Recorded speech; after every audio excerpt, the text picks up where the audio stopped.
Hi, this is a game that I've just played today, and it's just a really good example of why you should never give up, and just even losing your queen, you can still make a go at it.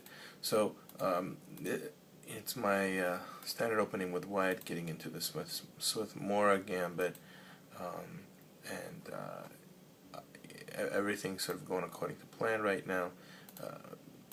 And at this point, I have a significant advantage with development. I move up this this pawn right here, because once he moves up his pawn, if he brings his bishop out, then that takes away my opportunity to take this pawn here.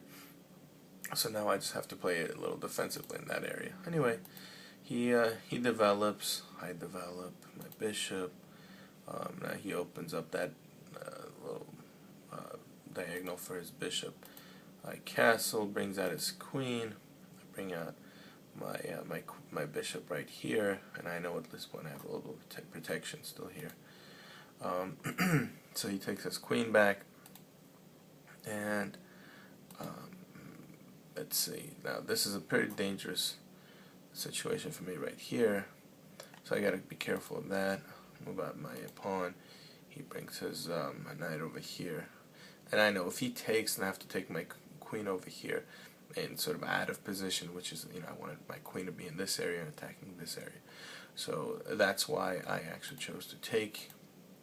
I continue pushing my pawns ahead, and at this point I had to take this en passant right here, because if I don't, then there would have been a nice little defense over here.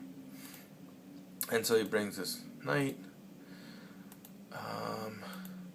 and this was where sort of I made a mistake here. Well, and I didn't calculate enough moves ahead. Once I moved my king, he moved his knight, and at that point I had to get out of the way, or else obviously I was going to be attacked by this guy. And this was a very nice move by him, because he takes my bishop, I take, and instead of taking my knight right here, he brings his rook over here. Now here's a problem. If I don't take, then he's going to take with his queen.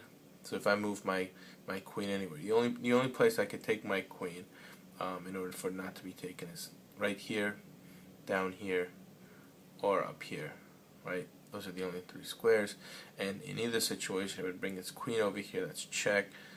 This is my only the only place I can go to, and then you take my my rook, and it'd be checkmate. So I had to do something about that. So I took his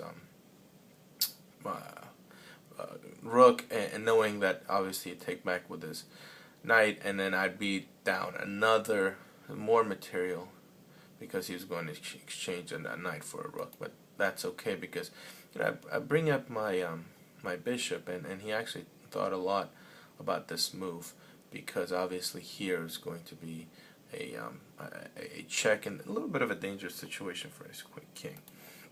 So he actually does take. I check first, and then that's when I take back. So of course he brings his queen over, attacking my knight. I take my rook over to protect, and I move up my pawn to protect this guy right here.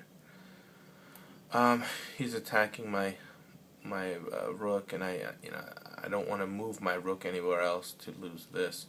So this is either here or there are my only opportunities.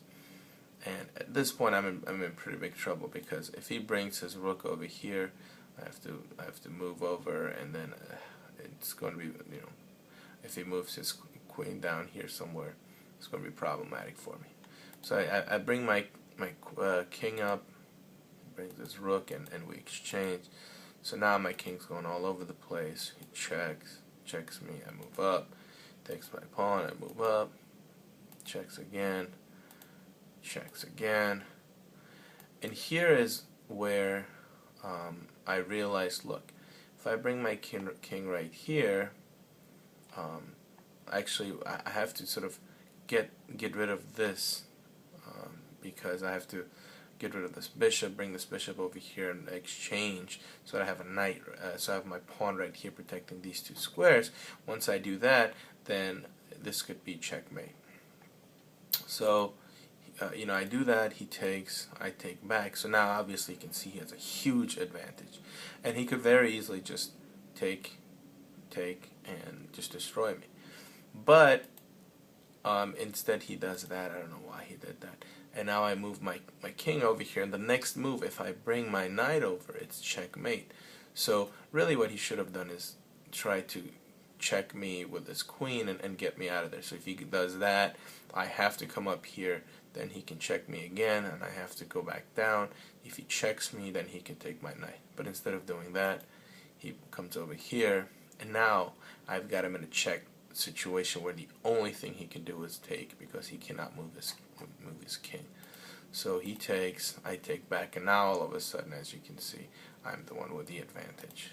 And instead of, there's really not much you can do.